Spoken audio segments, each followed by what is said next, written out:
A viral video of Indianapolis administrator Tony Kinnett explains how teachers can embed the principles of critical race theory into anything they teach, even if it is not on the books. He joined Fox News earlier this week. There's this very clever trick that a lot of administrators will pull.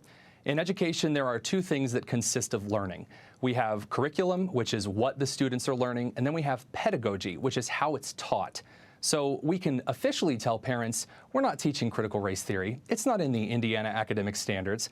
But all of a sudden, the classroom door shuts and the teacher starts teaching through a lens of this race essentialism that pits students against each other based on their color. Our great panel of moms is here to react. Karol Markowicz, Quisha King, and Asra Nomani. Thank you all so much for being here. I'm going to let you, all three of you, tee off on what Tony just said there. Karol, I'll start with you. He's admitting, and others have said the same, we may deny that there's CRT in the classrooms, but it's there. Oh, it's there. And the thing is that people need to understand that CRT is a method of teaching. It's not a curriculum. It's not a subject. It's the way that the teachers teach it. And I love that he explained the difference between curriculum and pedagogy, because it really is that. It's the way the teacher is explaining concepts to students and the way that she separates them according to their race.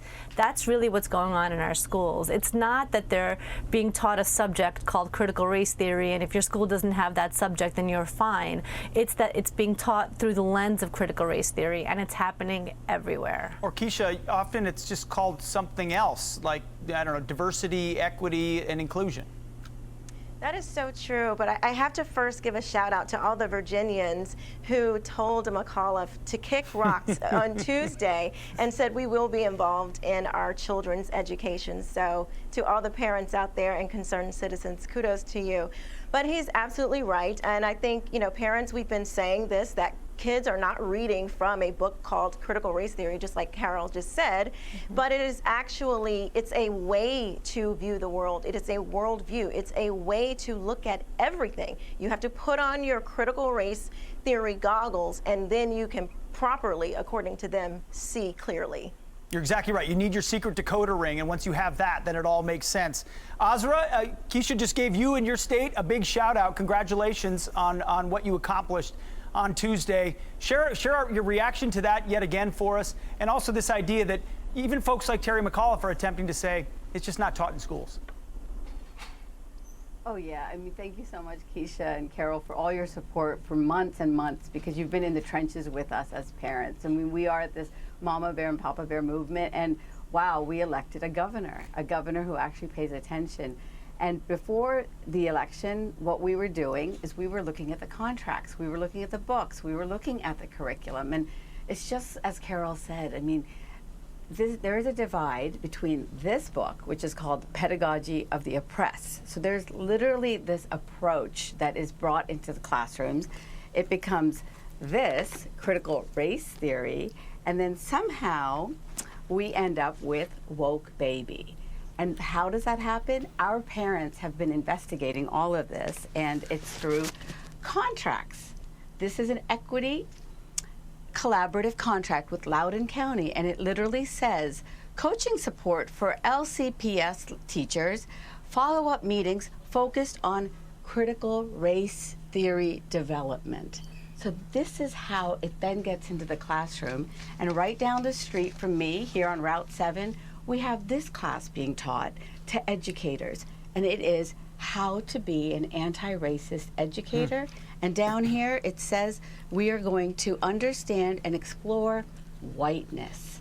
And so it's just like Karol and Quisha say, they are then bringing this into the classroom, and that is how we end up with this tragedy of woke baby becoming the thesis in our classrooms. And this is what all of our parents in Virginia stood up against, and I want to encourage everybody everywhere, all across the country, to study the contracts, look at the curriculum, and don't let them gaslight you.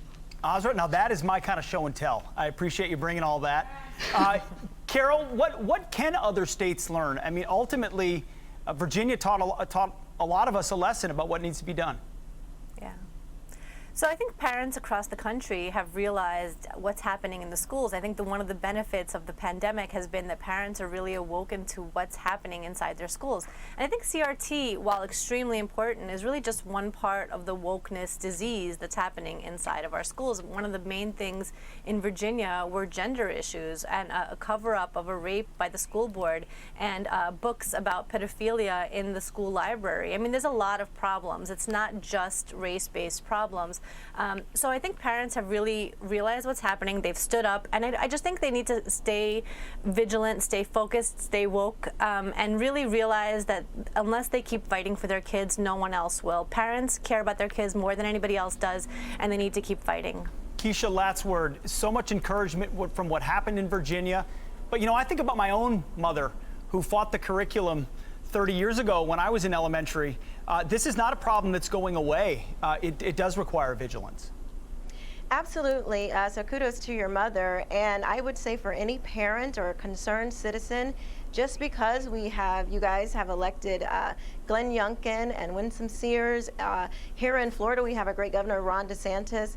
Don't let up on these because we have Republican or conservative leaders. We still have to make sure that we are paying attention to what our children are being taught, because at the end of the day, we don't want to rely on the government. We still want to make sure that we're paying attention and that we know exactly what's going on, because if we fall back and say, okay, well, that's been taken care of, we will look down the road and be in the same place with something else 10 years from now. Absolutely. Asra, we got about 15 seconds left. Go ahead, final word.